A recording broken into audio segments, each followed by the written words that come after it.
Hey friends, how are you doing today? I hope you're feeling blessed and staying in God's presence, and if not, I hope you feel uplifted after today's video.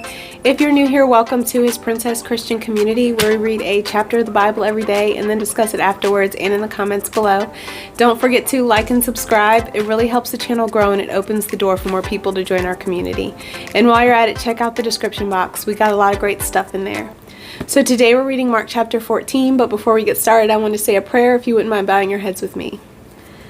Dear God, thank you for bringing us together here on His Princess Christian community. Thank you for opening the door for people to join our community, for connecting us and strengthening our bond. Thank you for opening our eyes, our ears, our hearts, and our minds to your word. Thank you for your wisdom, understanding, and clarity as we seek to interpret your word. And thank you for the courage to apply it to our daily lives. In Jesus' name, amen. Okay, Mark chapter 14. It was now 2 days before Passover and the festival of unleavened bread. The leading priests and the teachers of religious law were still looking for an opportunity to capture Jesus secretly and kill him. But not during the Passover celebration, they agreed, or the people may riot. Meanwhile, Jesus was in Bethany at the home of Simon, a man who had previously had leprosy. While he was eating, a woman came in with a beautiful alabaster jar of expensive perfume made from the essence of nard. She broke open the jar and poured the perfume over his head. Some of those at the table were indignant. Why waste such expensive perfume, they asked. It could have been sold for a year's wages, and the money given to the poor. So they scolded her harshly. But Jesus replied, "Leave her alone. Why criticize her for doing such a good thing to me? You will always have the poor among you, and you can help them whenever you want to, but you will not always have me. She has done what she could, and has anointed my body for burial ahead of time. I tell you the truth, wherever the good news is preached throughout the world, this woman's deed will be remembered and discussed." Then Judas Iscariot, one of the 12 disciples, went to the leading priests to arrange to betray Jesus to them. They were delighted when they heard why he had come, and they promised to give him money. So he began looking for an opportunity to betray Jesus. On the first day of the festival of unleavened bread, when the Passover lamb is sacrificed, Jesus' disciples asked him, "Where do you want us to go to prepare the Passover meal for you?" So Jesus sent 2 of them into Jerusalem with these instructions. "As you go into the city, a man carrying a pitcher of water will meet you. Follow him. At the house he enters, say to the owner, 'The teacher asks, where is the guest room where I can eat the Passover meal with my disciples?' He will take you upstairs to a large room that is already set up. That is where you should prepare our meal." So the 2 disciples went into the city and found everything just as Jesus had said, and they prepared the Passover meal there.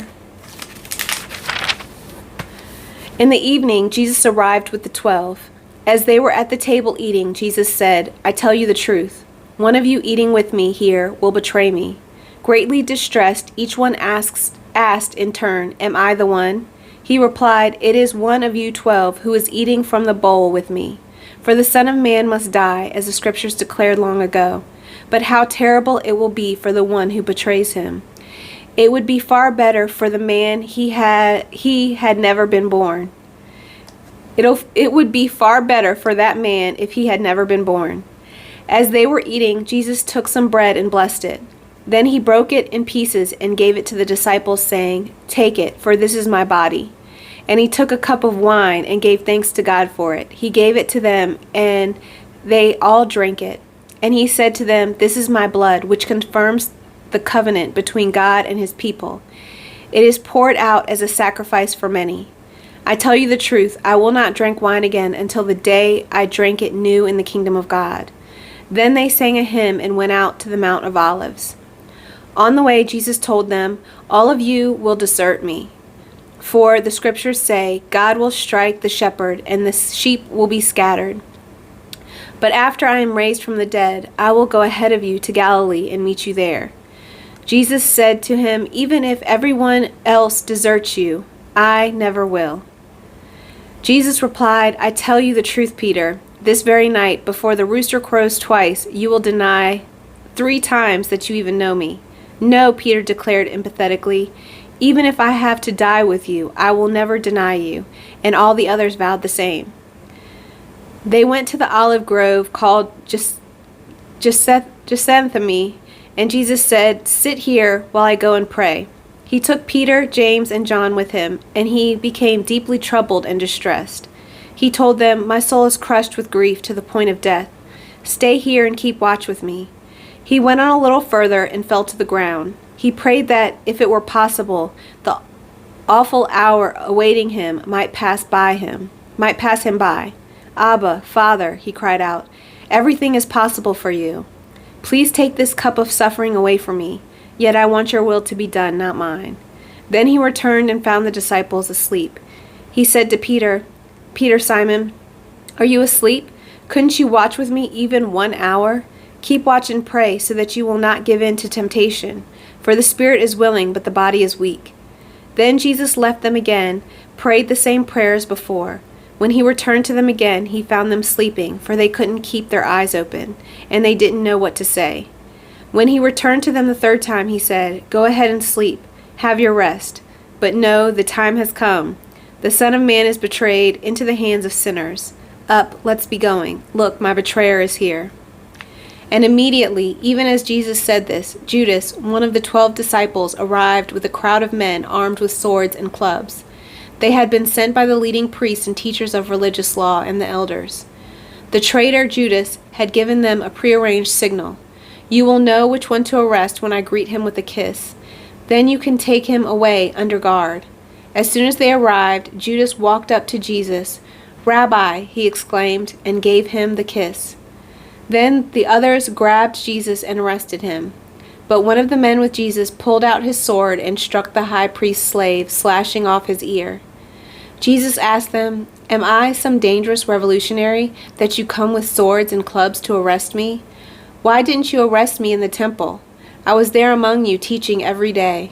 But these things are happening to fulfill what scriptures say about me." Then all the disciples deserted him and ran away. One young man following behind was clothed only in a long linen shirt. When the mob tried to grab him, he slipped out of his shirt and ran away naked. They took Jesus to the high priest's home, where the leading priests and the elders and the teachers of religious law had gathered. Meanwhile, Peter followed him at a distance and went right into the high priest's courtyard. There he sat with the guards, warming himself by the fire. Inside, the leading priests and the entire high council were trying to find evidence against Jesus, so they could put him to death. But they couldn't find any. Many false witnesses spoke against him, and they contradicted each other. Finally, some men stood up and gave this false testimony. "We heard him say, 'I will destroy this temple made with human hands, and in 3 days I will build another, made without human hands.' But even then, they didn't get their story straight." Then the high priest stood up before the others and asked Jesus, "Well, aren't you going to answer these charges? What do you have to say for yourself?" But Jesus was silent and made no reply. Then the high priest asked him, "Are you the Messiah, the Son of the Blessed One?" Jesus said, "I am. And you will see the Son of Man seated in the place of power at God's right hand, and coming on the clouds of heaven." Then the high priest tore his clothing to show his horror and said, "Why do we need other witnesses? You have all heard his blasphemy. What is your verdict?" "Guilty," they all cried. "He deserves to die." Then some of them began to spit at him, and they blindfolded him and beat him with their fists. "Prophesy to us," they jeered, and the guards slapped him as they took him away.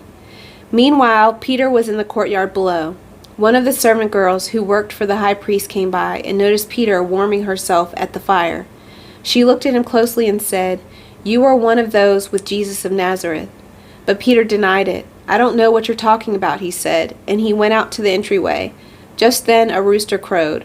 When the servant girl saw him standing there, she began telling the others, "This man is definitely one of them." But Peter denied it again. A little later, some of the other bystanders confronted Peter and said, "You must be one of them, but you are a Galilean." Peter swore, "A curse on me if I'm lying. I don't know this man you're talking about." And immediately the rooster crowed the second time. Suddenly Jesus' words flashed through Peter's mind. "Before the rooster crows twice, you will deny 3 times that you even know me." And he broke down and wept.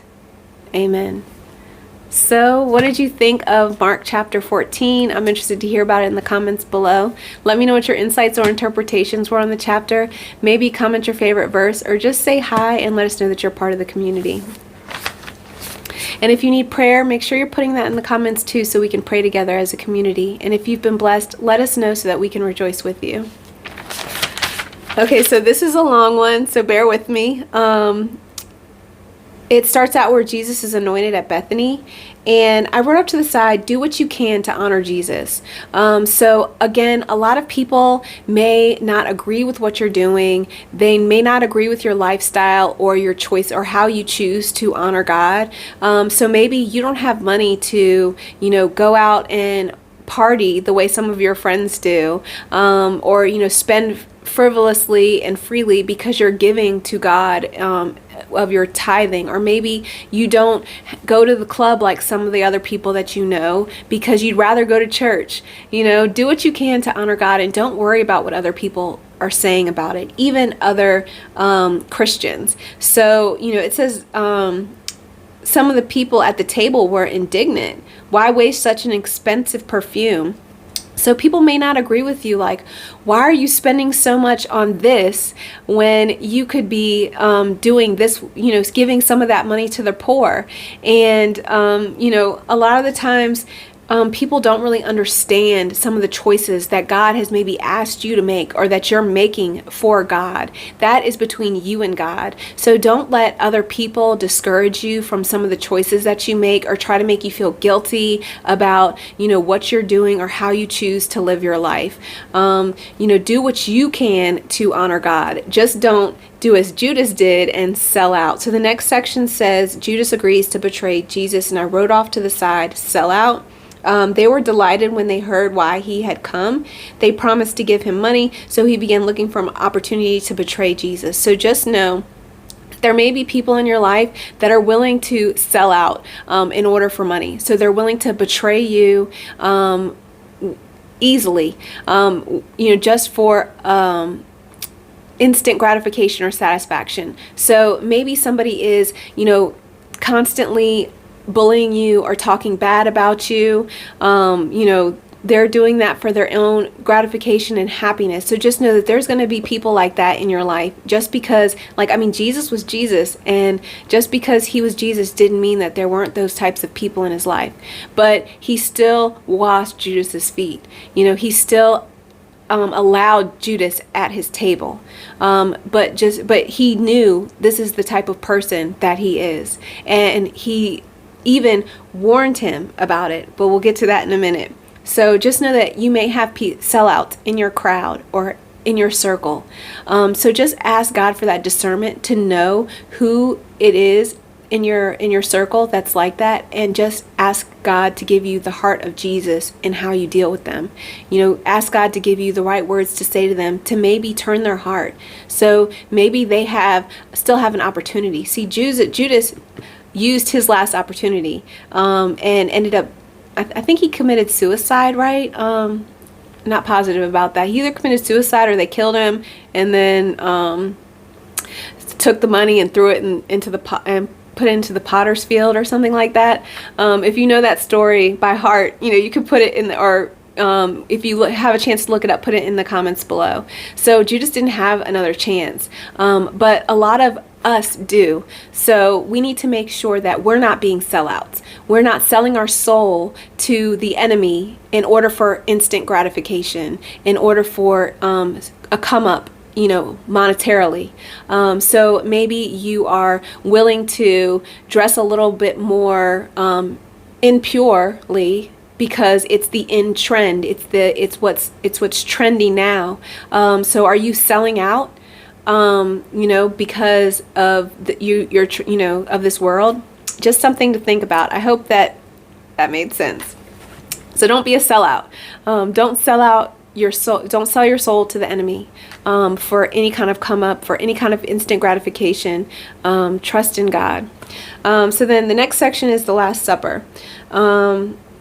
it says he will prepare a place for you. So just know that we don't have to worry about, what's going to happen tomorrow, what we're going to do, where we're going to go. I'm constantly always asking God, like, what are my next steps?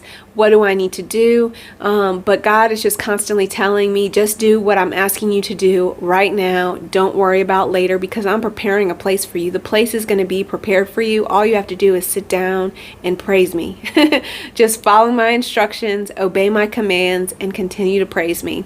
So that's what I'm doing. So just know that it's already set up. We don't have to wonder or worry. We just have to trust and have faith and continue following God's commands. And if you're unsure of what God's commands are, a bunch of them are written right here. So start here. Are you following all the commands that are here that God has asked you to do? And once you feel like you have done, then go to God and say, God, okay, I'm following all the commands, because we can't ask him to do more if we're not doing what he's already told us to do. So make sure you are doing what he already told you to do, and then trust him. Go to him and ask him, okay, what's next, God? What more do you need me to do? What do you need me to do now? What do you need me to do next? And when it's time, God will direct you. We just have to trust him. So if you don't hear that answer right away, don't get worried, don't get stressed out, don't get anxious. Just say, okay, I can just keep doing what I'm doing, and feel confident in that and feel comfortable in that, and patiently wait for the next thing. So then this is the part where Jesus says, I tell you the truth, one of you eating here with me will betray me. Greatly distressed, each one in turn said, am I the one? So a lot of the times we have to check our intentions, like, am I the one? And it says, he replied, it is one of you who is eating from this bowl with me, for the Son of Man must die, as the scriptures declared long ago. But how terrible it will be for the one who betrays him. So again, some things must happen, but God will always find a way to make it happen. So don't say, well, if I hadn't have done this, then that person wouldn't have found, this. You can't say that, because God will make a way. We can trust God to deliver people. We don't have to create a deliverance for somebody else. We just have to be a good example. So before you try to, change somebody else, just make sure that you are living right. And then you can work on trying to change people. But trust me, you'll never get there. You'll never get there. So just focus on yourself. So everyone asked, am I the one? So every day we need to ask ourselves, have I betrayed Jesus today? And we need to seek his forgiveness if we have. It's easy to say, no, I honor God with my whole heart. But, did we do things that were against his way or against his rule? Did we follow all his commandments? Did you love your enemies? Really check with yourselves, because I think sometimes we're too easy on ourselves. We need to be a little bit harder on ourselves, but still accept that grace to say, be hard on yourself as far as you're judging. Be as hard on ourselves as we are on other people. So the way we judge other people, we need to turn that inward and judge ourselves. So instead of nitpicking other people apart, focus on ourselves, be hard on ourselves, but give ourselves grace to say, okay, God, I recognize that this is an area in my life that I need to improve. How can I improve that? So am I the one, God? Like, am I the one that is betraying you today, instead of pointing out how everyone else is betraying you? They're not doing this and they're not doing that. Am I the one? Ask yourself that. Okay, so then the next section says, Jesus took some of the bread and blessed it, and he took the cup of wine. So again, this is the communion, and this is my body, this is my blood, and which confirms the covenant between God and his people. It is poured out as a sacrifice for many. And I wrote off the side, thank you. I think that it's important that we honor the communion as just a reconfirming of the covenant that we have with God. So if you're not able to go to church, a lot of church services will say, okay, while we're doing communion, go get your juice and your bread. And, when I first started, watching church online, I felt kind of weird doing it because I was at home. But if you are at home, still go through the motions. It's important. we want God to do stuff for us. We need to do stuff for God too. So just make sure that you're regularly reminding yourself of that covenant between you and God. Don't let that slip past. Don't get passive with your faith. We need to always have active faith. And then Jesus predicts Peter's denial. It says, after I'm raised from the dead, you will, it says, Peter said to him, he says, after I'm raised from the dead, I'll go ahead of you to Galilee and meet you there. And Peter said to him, even if everyone else deserts you, I never will. And Jesus replied, I tell you the truth, Peter, this very night before the rooster crows, you'll deny that you even know me 3 times. And a lot of people are so, I don't want to say stuck up, but they say, I would never do that. I would never deny Jesus. But I know personally, after coming to know Jesus, when I was younger, I've denied him or turned my back on him or walked away from him multiple times, always coming back, and he always received me with open arms. But I definitely strayed or lacked in my faith. Maybe I didn't spend as much time with God as I should every day. Some days go by and I'm like, I'm so busy that I'm not able to do some of the things that I know God is asking me to do.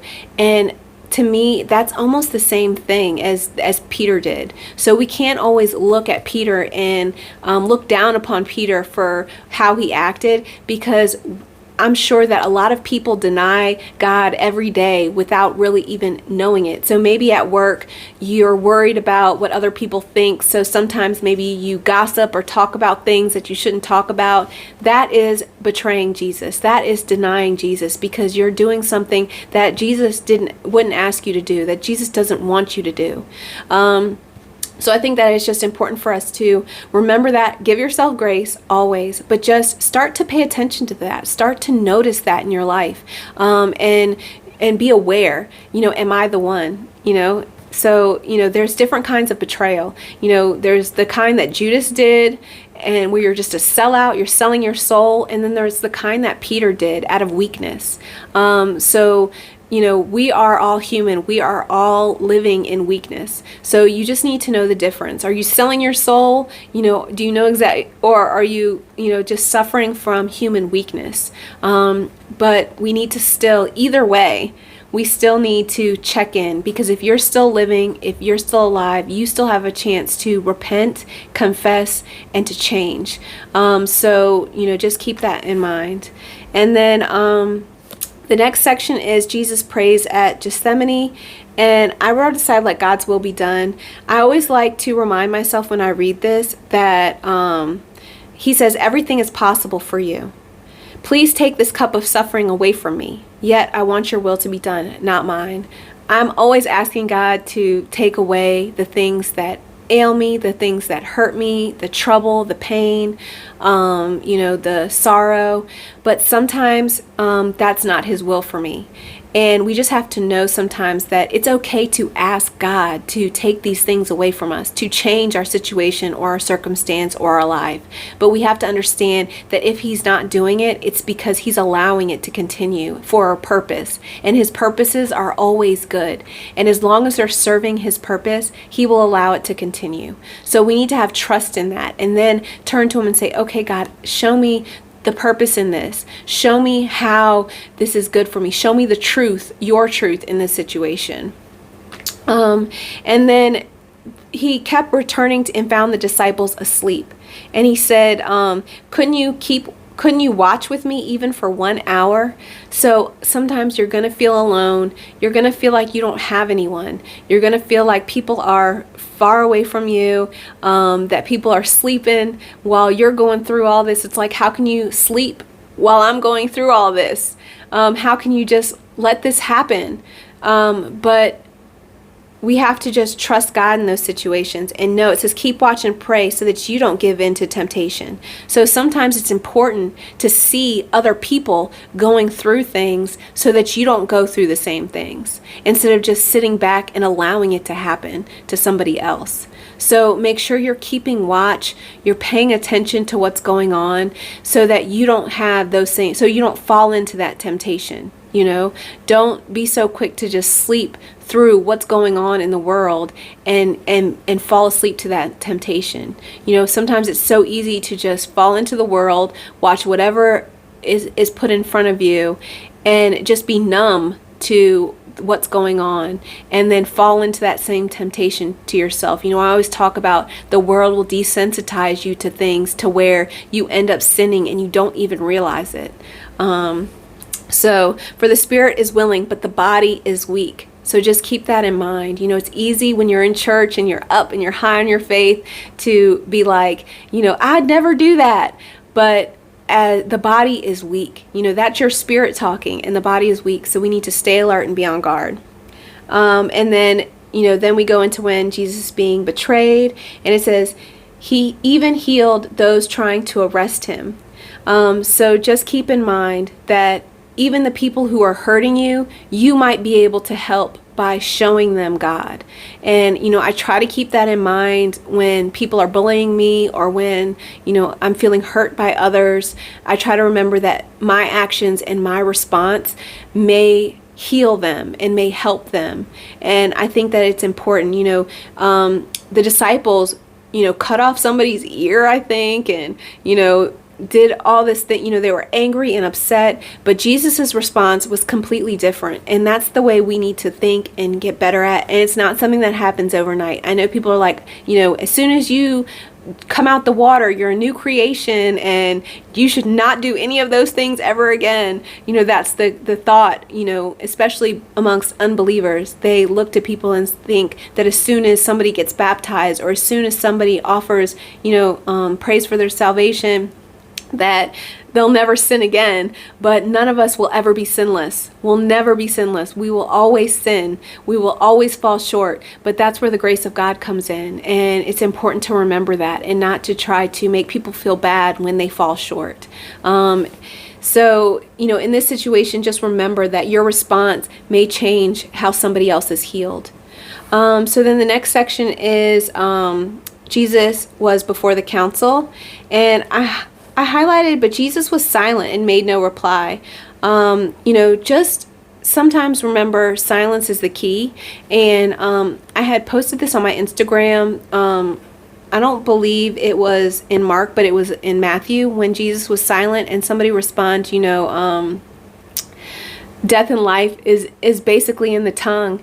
And it's something that I struggle with every day, not saying the first thing that comes to my mind, not saying just what I want to say, but trying to say only what glorifies God. But sometimes, we just need to get it out and just say how we feel, so that we can offer ourselves up to God to be healed. So sometimes if you don't let it out, God can't heal you. So just remember that. But when we're dealing with our enemies, when we're dealing with those people who are bullying us, who are accusing us, just remember that sometimes it's important to just remain silent, that we don't need to have a reply. And when they asked him, "Are you the Messiah, the Son of the Blessed One?" Jesus replied, "I am." So just remember who you are. So when people are accusing you, remember who you are. I am this. I am that. I am wonderfully and beautifully made by God. I am a child of God. I am one of God's loved ones. So just remember that. And then the next section says Peter denies Jesus. So again, this is the part where Peter finally realizes that he denied Jesus, and it says he broke down and wept.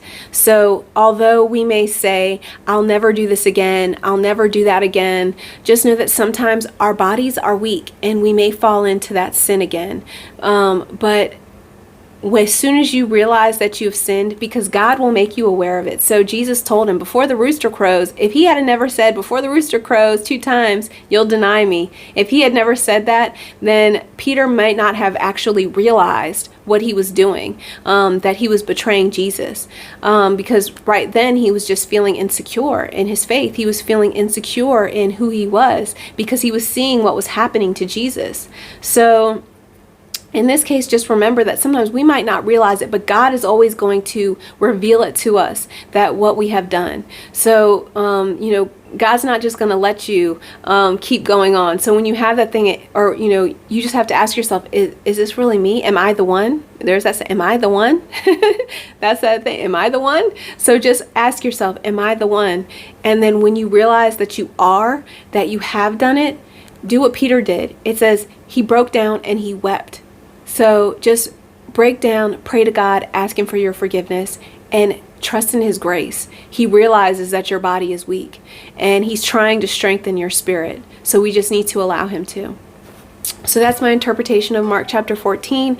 I'm interested to hear what you have to say about it. Leave it in the comments below. Don't forget to like and subscribe, and I hope you stay blessed, stay in God's presence, and have a great rest of your day. I love you.